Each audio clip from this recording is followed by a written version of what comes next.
Hey, welcome back to the High Ticket Woman, Debbie Caudle here. Today I have Dr. Iwana Popa with me. She is a licensed psychiatrist and a national board certified life and leadership coach, speaker, and trainer. And she is the co-founder of Team for the Soul and the host of the Thriving in Christ podcast and YouTube show. Iona, welcome to the High Ticket Woman. Thank you so much, Debbie. I was looking forward to our connection. I listened to your work on podcasts, so I am thrilled to be here and to connect with your audience this way. Well, awesome. This is one of the most favorite things that I do is getting to meet people and learn about their expertise and share it with the world, whoever's listening. So let's jump in, shall we? I know there was a time in your life when you shared that you said yes to everyone and it ultimately led to burnout. Not once, but twice. So can you take us back to that season of your life and what that looked like for you personally? Oh, thank you for this question, Debbie. Was painful back then, but it's a very good question because what I've discovered, Debbie, this is so common, especially for women and especially for Christian women, that we are trained since we're very young to be the good girl and just do everything and bring that peace at home and comfort mom or siblings or whatever. And was interesting that it felt so natural. And mind you, I grew up in communist Romania, where back then Christianity was pushed down. So I did not grow up as a Christian, although I was baptized early on. But in my mind, I was an atheist and, scientist and loved to learn and whatnot. But still, there was something about being kind to others, helping others, being there. And that was very good. I mean, it served me so well in all my professions, as a physician and a psychiatrist, and then a life and leadership coach. I actually taught in high school and middle school and college at some point. Oh, wow. Because bringing that connection in the teams with the students, with the colleagues in leadership positions, bringing my team, it was very, very helpful. But that also meant that I had many balls in the air many times. And for some reason, I thought, I'll just do this because I had the energy to do it. And I love God. When I encountered God in my 20s and then I was praying, I went to church. I felt this is enough, isn't it? I mean, that's what the world is saying us. And of course, this volunteering, can you be in this council and this and that? And what I've discovered later, as I've started helping women through this, is that actually in medicine, it's a concept well known. I like to call it the hidden burnout. When we get into the middle, which is a resistance phase of chronic stress, our hormones are so revved up that we have the energy. So the conclusion is, yes, I can do it. Yes, I can have one more project, one more vocation. So the first burnout that happened to me was while I was doing psychiatry, and I loved my patients and I love my team, but there's a lot of need. So can you see this patient? Can you see this patient? Can you see? And it's hard to say no to people who are suffering, right?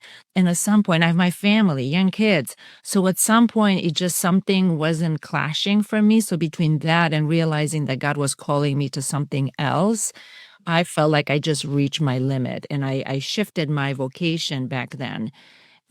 Only to discover when I went to teaching, because I love teaching, I'm like, maybe I missed my mark here. It happened all over again. And I'm like, oh, okay, hold on. There's a pattern emerging. You talk about hidden burnout. You're going to have to explain that one a little bit more. Why is it hidden? It's so it's such a great question. I actually coined this term. So hidden burnout, coined by Ioana. It is in the way our body responds to stress. And this stress could be catastrophic, could be just global, could be local, could be a major event, or could be just daily hassles, daily stressors. We go initially into what's called alarm phase. This is Dr. Hans Saley. It was a physician, and he described that at that point, the acute stress hormones come in, and we know we're under stress. But what happens, the way God created our brain, there is a second phase where more long-term chronic stress hormones are mobilized, and we go into the resistance phase. And that resistance phase is where we feel like, I got it. We have back the energy. We can do this. We just go, go, go, go, go. Slowly, it erodes our energetic reserves. So that's why I call it hidden, because in the middle, we feel like we got this. But once we pass that, we can go into some signs of burnout, like getting sick first few days of vacation. I don't know if you experience this. I've experienced this. Oh yeah, of course. If you're a listener, that's what's happening. There's no more reserves. The immunity goes down. So then Why does it always wait for vacation time though? because we go, go, go. You're relaxing. You're finally relaxing. Your body's going. Exactly. Okay, now we have permission Exactly. to just And then stop. exactly. And the hormones go down. So all of a sudden, oh, but then what surface is the leftover and there's no more bandwidth and immunity is already low. So our poor body's trying and mine at heart, Unfortunately, we live in a culture and a time where we are fast paced. There's so many also opportunities to do. So it's not like is just the work, but there's exciting things to do, courses, things to study. So we pile up a lot of stuff. And by the way, the better you become, if you're listening to this, the better you become, the more as in your profession, in your vocation, whatever you do, the more people will come to you. So you have more opportunity, more asks to do, and it's inevitable unless we stop every day and we start preventing burnout. This is where I develop my renewal blueprint and the renewal in action methodology, because I'm like, there must be a way to do this. And I'm happy to report that I've been using this for 5 years and with my students as well. And it's sustainable. Yeah. It comes through, how do I say this? No matter what the season is, that's the goal. How do we do this no matter what happens in our life, that we can sustain it? Yeah. So, it seems to me anymore, because we are living in such a fast-paced world, that everybody's just living for the weekend, right? So all of the self-care, all of the fun, the vacations, the mini getaways or the stay vacations, they're all packed into the weekend. And now the weekend becomes, in a way, its own source of stress. Can you speak to that a little bit? Because I don't think that's really what self-care is ultimately meant to look like, is that we're crashing, on Friday night and then living for the weekend and then hitting it hard again Monday. Exactly. And then on Sunday, we give the Sunday night blues. And then we go back on Monday or after vacation, right? Hundreds of emails. It becomes depressing. I call it the yo-yo problem. I lived through this. So I would say, oh, I would get it. As a teacher and faculty member, I have the long summers.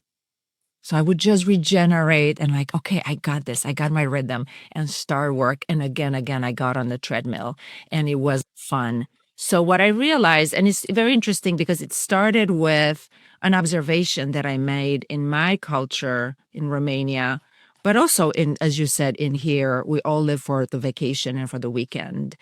Everyone was talking back then. Oh, what's my next vacation?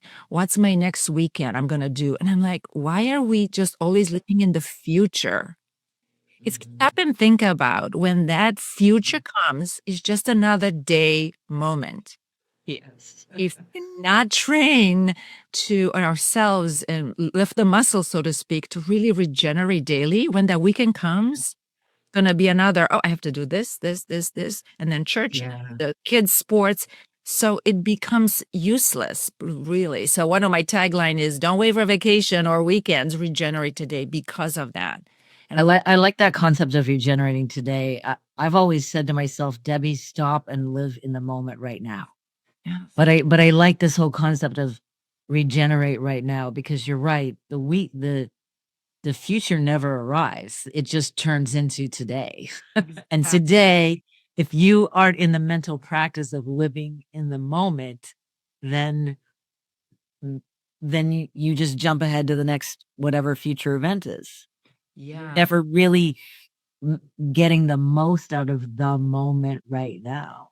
That's Right. what you're saying. Exactly, because as we're chasing the daily to-do list or the daily vacation or weekend, so to speak, to-do list, now I have to do self-care. What we're missing is the present moment. And it's only in the present moment when we can have access to our action. It's only in the present moment that we can connect with God. I believe in God. I believe Mhm. that there is a power outside of ourselves that moves. So that sense of connection with God cannot happen unless we live in the moment, because only then we access our will, we can access actions, and we can integrate body, mind, heart, and soul and really live for the soul. Because if we only chase that to-do list, we live constantly in our mind and in the future. And then a year passes, 10-year passes, how many of us? And then we look, what happened? Where's my life? Where did it go? What happened with my dreams? What happened with enjoying what it is? And my husband, Debbie, he's a chaplain. And he struck me when we met. He said, because he has to accompany many people as they are dying or they finding out they have a final diagnosis. He said, everyone at the end of their lives, and he was very touched by that. And he really touched me. No one talks about their life accomplishments. No one. They all Yeah. talk about moments of connection, of relationships, and the way they feel like they're meaningfully alive. And I'm like, yes, I'm into that. We do not want to wait. Absolutely.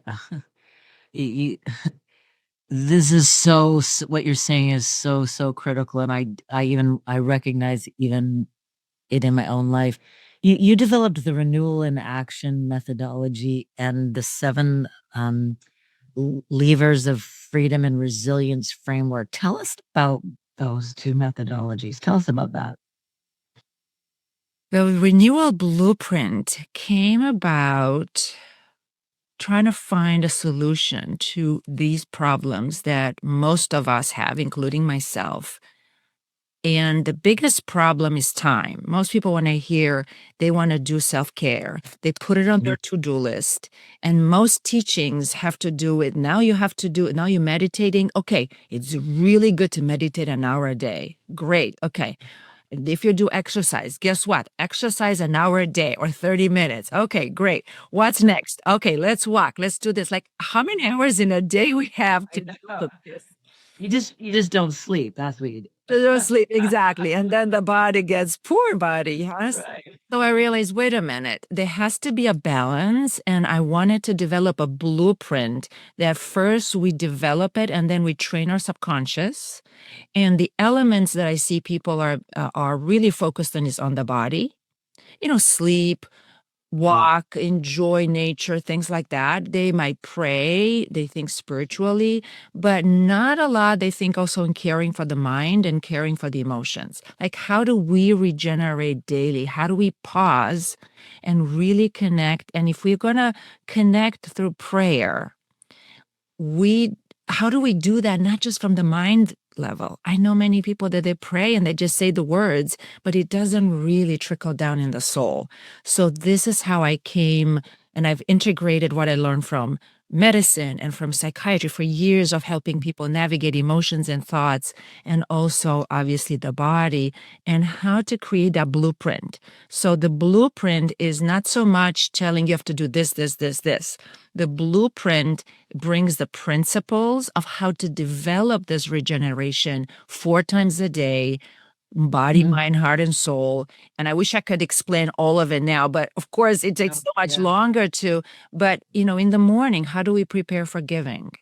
How do we prepare in an emotional level, on a body level, and how do we combine things that you already know what to do, or you might discover?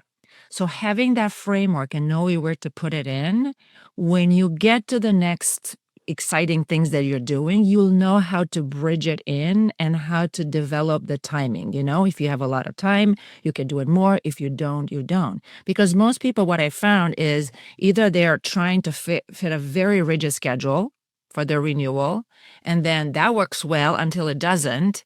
Either there's a new child or marriage or divorce or moving or something else, or they have the time and all of a sudden, I don't know where to start. Where do I do?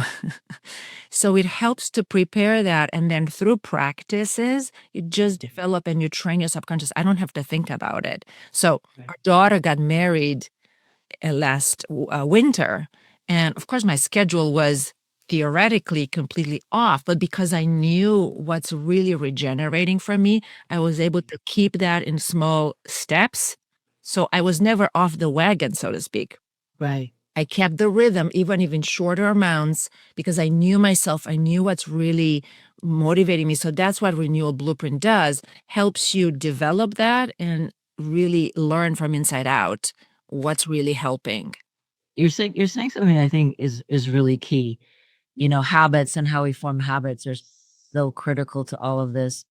And I find that I can incorporate a new habit into my routine, but if that habit is very much tied to my environment and I go on vacation, it throws the whole routine off. So there has to be this way to renew that isn't attached to my physical environment, you know, like, Yeah. oh, I'm not at home, so everything's different, so I'm completely discombobulated. And I'm sure Right. that's probably something that you address. Exactly. So how Yeah. to develop that and how to have different variations and knowing. I'll give you a very simple example. I am not a runner. But for me, running even for 2 minutes is very regenerative. It brings my Yeah. energy up, it makes me feel really good, my whole body, either that or elliptical for a few minutes.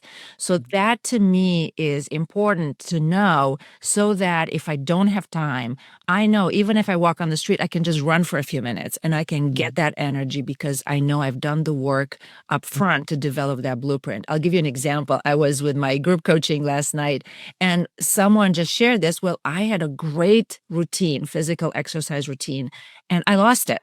Yeah. She traveled, she went at an amazing summer, and then she was feeling self-critical. I'm not doing it again. She felt also block. How do I restart it? She was postponing and just get into this movement, inner critic, perfectionistic. I'm not doing procrastination. I'm We're back. so quick to go there, aren't we? Oh, absolutely.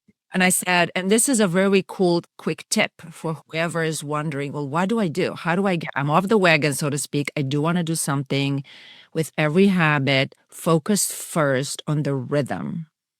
Mm. No matter what the time, no matter what the content, just 10 minutes, just focus on the rhythm. Get the rhythm every day. What's the minimal amount of time that you cannot say no to? Mhm. Do your rhythm and get into it because then it changes your identity. Oh, I am someone who exercise, for example. So what do you mean when you say get in the rhythm? Like, So let's say I'll give example of my client. So she hasn't been able to exercise. That was her habit that she wanted to go back. So the rhythm is do something active for 10 minutes. What can you do for 10 minutes, but do it every day? Not the same thing. Sometimes you might just go up and down the stairs of your house. Some days you might just go outside. Some days you might just do some push ups on your kitchen counter. Just go there, go diagonally a bit and just do some push ups. But you get into the rhythm that every day you do that. And research is showing in medicine that even 10 minutes of movement every day, for example, is beneficial. Is it great to have an hour a day? Absolutely. But listen, it's between 0 and an hour. Focus on the rhythm first for a few months and yeah. then allow the content to come and build slowly. But that will train the subconscious, that identity level, like, okay, I am exercising every day. Yeah, and how many times do you work with people, though, who have this all or nothing sort of mentality? All the time. We all have Yeah. it. Right, I haven't been exercising for years, but now I'm gonna go do the insanity workout and kill myself, and then wonder why, 3 weeks later, I've quit again. Yes, yes. I love this, like, just go do it for 10 minutes. Just Exactly. let your body and your brain start to get used to the idea that that's something that's gonna happen every day, and then you can incrementally add on from there. Yes. And this is true also for prayer life. So Absolutely. people, they have their prayer prayerful routine, which is awesome. They might read scriptures, they pray, they might stay in silence, and boom, something happens and they cannot do it. And then they feel bad, they feel guilty, they feel distant from God.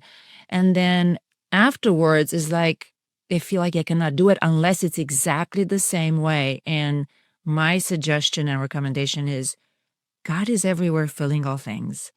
He's going to hear your prayer with words, without words, with action, wherever you are. Make it, get into the rhythm. Just say, okay, 2 minutes, God, that's all I can do today. But once you do it every day, eventually, and say to yourself, I am a prayerful person, right? We want to bring the identity. I am a person who exercises. I am a person who eats healthy. It doesn't have to be perfect. Right. I love that. Okay, so let's talk about this since you brought in the spiritual side of this. I know that sometimes psychology and psychiatry are contradictory to those of us who are very faith-based. So, how do you bridge that gap for yourself and for your clients?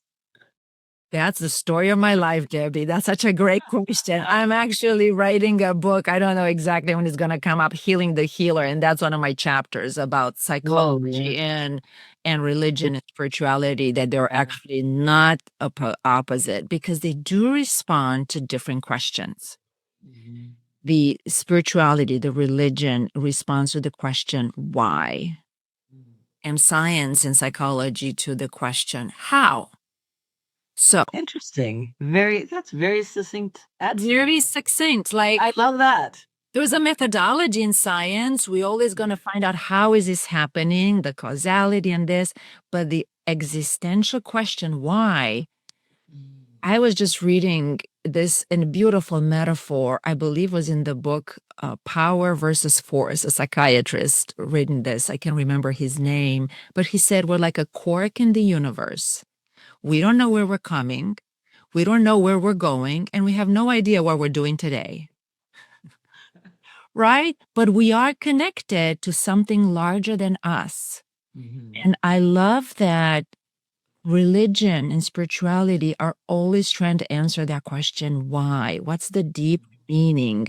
Why are we all existing in this world? Versus the science will find out how, and is very helpful. And actually, all my life in my psychiatry and psychology world, in all the trainings I've done, people look at me like, how can you be? Are you a Christian? How can that be? Like, and then It's almost as though the more education you have, the more likely people expect you to just drop God off of right, or religion. You go to church. general, Yeah, how can you do? Absolutely. Well, in funny, in Romania, communist Romania, in some circles, I'm not going to say that it's in all circles, but communist Romania, there was a saying like, okay, religion is the opium for the masses.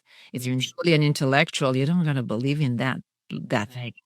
So there is that assumption. And then I go to church and people ask me, how can you believe in psychology and psychiatry? I'm like, that's not a belief. It's just a fact.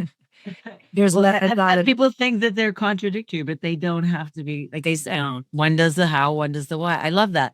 I was going to ask you, why is it important to bring these three worlds together, science, psychology, and spiritual care? Because I know you spent, over 3 decades integrating science, psychology and spiritual care. Can you speak to the necessity? You're already doing it, but maybe just the necessity of integrating those 3 things. That's such a great question. See, from living in the worlds that I've described, they're always looking at me like, why are you doing this? Actually, what was interesting in me, there was never a contradiction. The reason, and I'm going to just share a quick story. The reason I became Christian out of being an atheist in communist Romania is because I heard someone, who was a spiritual leader, who said on TV, he said, listen, if you believe in God, that's awesome. But if you don't believe, you're going to wonder, what is this all bogus about religion and spirituality and God? And I'm like, okay, he's talking my language. I got this. And he had a very interesting suggestion, said, go and pray. Our Father who are in heaven, if you're in heaven, I don't believe you're in heaven, but if you are, hallowed be thy name, thy kingdom come. I don't believe there is a kingdom, but if there is a kingdom, thy kingdom come. And I'm like, what a cool Wow. thing. And made me get me very curious. Said, go in your room, close the door. I'm like, I could do that.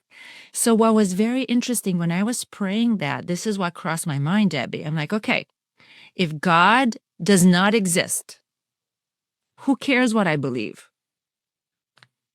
I believe God doesn't exist. Great. I believe God exists. Awesome. Probably is going to be even better for me because of placebo effect, right? I'm going to have health benefits from believing that. Either way, I can't lose. Yeah. I can lose. But if God really exists, what a waste of my life not knowing God. So this is why I get curious and I say, hey, God, are you there? I'm knocking at your door, like in Revelation, like I'm knocking at your door. And God says, yeah, knock on the door. And if you want, I'll open the door and come and dine with you. But what was interesting when I experienced that, for me, was never a contradiction. So it always puzzled me that people will separate the psychology and spirituality. Yeah. But what I've noticed, including myself when I needed help, I went through a very painful divorce, which was connected to my burnout as well. And when that happened, I realized that I got psychological help and I've got spiritual help. But what I needed was someone to be able to guide me with both. Because guess what? In our inner world, we're not two separate people. We're not like, oh, this is my psychology and this is my spirituality. Spirituality comes through thoughts and emotions and vice versa, the impact. So I realized that we need something holistic and someone who can guide us. And since I couldn't find it, God was like nudging, okay, stop complaining, you want to get to work and find that way of integrating. And this is where I did a lot of trainings to really find the path. And I've encountered some great people that were helping me in that path as well. But it's so needed because we're only one. It's Yeah. just a matter of layering of values, the meaning, the higher value of God, that's spirituality. But we reflect that through our thoughts, through our emotions, through our actions, through our body, and it needs to be aligned. And if you ask me, that's why we burn out or experience chronic stress or go in any whatever crisis in life when we're not aligned soul, mind, heart, emotions. And when we Yeah. have that aligned in our inner universe, this is when things really move forward for us. Yeah. Are there some really common Christian dilemmas that can unintentionally lead to this burnout or chronic stress? Oh, that's such a great question. Yes, I think there are many of them. One of them being, I want to be like Christ. And we imagine that Christ just did go, go, go, go, go. Well, we forget that God even went to the desert. Christ went to the desert, You're rested. separated, and he rested. God rested the Slept. seventh day. Yeah, That's right.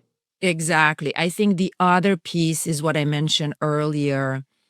As you, as a listener, as you develop, you become better and better, you develop in your vocation, your profession, more and more people are going to come to you. The more light you bring, the more people are going to be brought to you. So we need to find ways to have healthy boundaries, enlist other people who can help us. Like this is God's work. This is not our work, but trying to do it alone, it's really is going to bring into that dilemma. The other piece, I think, being self-care, being selfish. Oh, yes. Yes. Like, what do you Yes. mean? I'm gonna just go to the spa and do my nails? It's okay. Um, the self-care is much deeper for me. It's connecting living waters of God. Yeah. That's Y- what's overflowing. Yeah. I often tell people self-care in its truest form is really self-parenting. Yes, yes. And I want to give a quote from my husband, who was a co-founder of me, Sebastian Falardeau. I mentioned him, Chaplain. He said, self-care is taking care of the Christ inside of us. I was like, that's Wow. beautiful. There is a Yeah. Christ inside, and we're really taking care of him. Yeah. So what does it mean then, from your perspective, to truly thrive in Christ, as opposed to just functioning or coping on a day-to-day basis? That's a great question. To really be aligned with God moment by moment. Well, To tangibly, what does that look like in practical everyday terms? For especially for, because most of the listeners I think here are Christian women. So, you know, like you said in the beginning, we're wearing lots of hats. We serve multiple roles.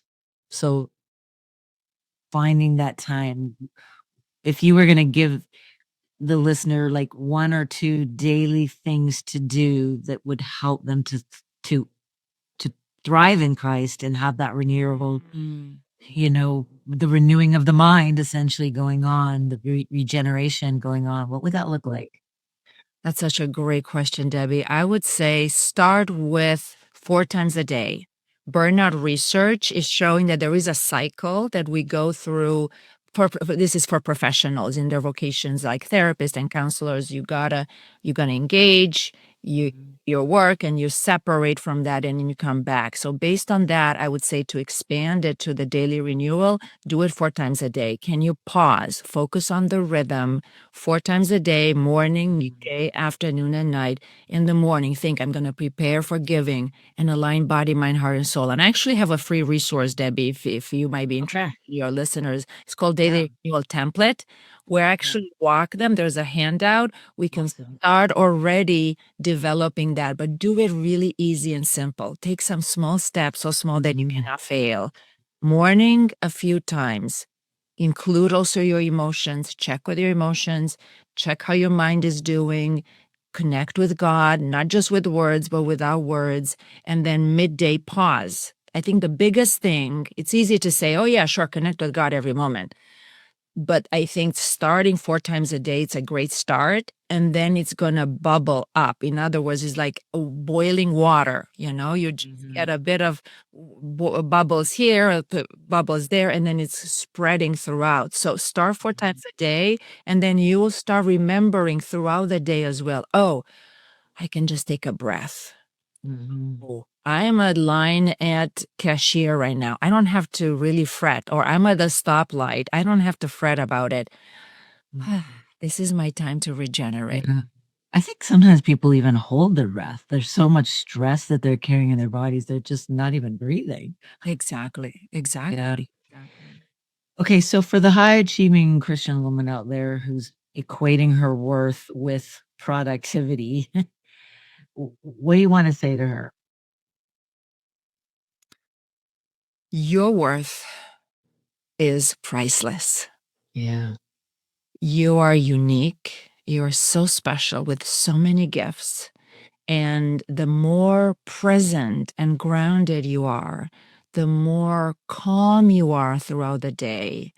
Productivity is going to come and go. Listen, to-do lists are great. We all need to do our work. Think about, are you trying to do too much? What is really essential? And I love that 20-80% rule, Pareto principle rule. Like, what is really the 20% that moves the needle for you? Do that every day and allow time to really ground yourself in God. When we lead from the presence, when we lead with our soul, not just with our mind and to do, actually are more impactful because we're energetic beings. And that energy is going to transfer to the people you're talking with. And the Holy Spirit will be so much more connected with you to say exactly what you do. Like, we don't need to figure it out everything. Everything we do belongs to God. I like to think about that. My business belongs to God. So God, help me out here. I need your help. The house that I live belongs to God. Okay, God, we need to fix this. Help me out here. Everything's on loan. Everything's on loan. I mean, I think that does give us a different perspective, right? Like, sometimes we get so caught up in me, and what I've achieved and what I've done. Well, only by the grace of God are we where we are. So that changes everything. Right. That. Exactly. And that dream that you have to achieve this or that, guess whose dream is it? God's dream. He needs you to spread your light and his light into the world. So he's going to help you. He's going to help you through that. I love what you're saying, and I really truly hope that people reach out to you. So let's talk a little bit about that. You have a free template. What's the best way for people to reach you? My email is connect@teamforthesoul.com. Connect the team for the soul. .com. Okay. Our website is teamforthesoul.com, and then on the page there is a way to sign up for the weekly newsletter and resources that we have. And we also have a form to sign up for an inquiry call. Let's say, oh, I just want to learn about your program. What is it? We can talk and set that up in there. It's on the website. And I hang out a lot on LinkedIn. So LinkedIn is another great way to connect with me. Okay, great. My name, Dr. Ioana Popa. Okay, and that free resource, it's available on the website? It's available on the website, and I'll send you the link if you want. If you want to put Okay, it. yeah, sure, that would be great, and we'll put it in the show notes. Yeah. Okay, one last question. Somebody out there right now is on the edge of burnout, but they feel guilty for even thinking about slowing down. What's one immediate step they can take right now? There is no guilt. There is no shame. We've been there. It happens to most of us. It's okay. It's okay. Ask for help. Ask for help. Pause. Ask for help. God will bring someone to help you where you need it. But there is no shame and no guilt. And by the way, I train with Grief Recovery Method, and they had a very good point. They said, guilt, it's actually not, is when you do something wrong on purpose. Like you go to the judge and you're guilty. This is more of a regret. I mean, you actually love God and you love to serve others. And the situation that you're in is because of that. So there is no guilt. It comes from a beautiful heart. So just ask for help. And that's a perfect segue, everybody, for you know what I'm gonna say next, which is stop suffering alone. There's so many resources out there. You've got Yona, you've got me, you've got so many people out there who are ready and willing to assist you. And I know you know somebody out there who's struggling. If it's not you, you know somebody who is. So, share them the link to this episode today if that's the case. Yona, thank you so much for being here today. What a joy talking to you. Thank you so much for having me. What a joy talking with you and getting to know your deep questions you have. So beautiful. Yeah. For those of you listening on Spotify, you don't get to see Yona's face. You can go to YouTube and watch the video. She has the most beautiful smile. It just lights up your face. I mean, there's this energy of positivity that just radiates out of you. So everybody go check out the YouTube video because you got to see her face. It's just something inspiring, to be honest. Thank you. You're so kind. You as well. You have a lot of light, and I show you blessings to so many people. Thank you. Thank you. All right, everybody, we're wrapping it up for today. So you know what I'm going to say next? Because I say it every week. Keep your heart soft and open. And remember, you don't have to be perfect. You just have to remain teachable. See you next week.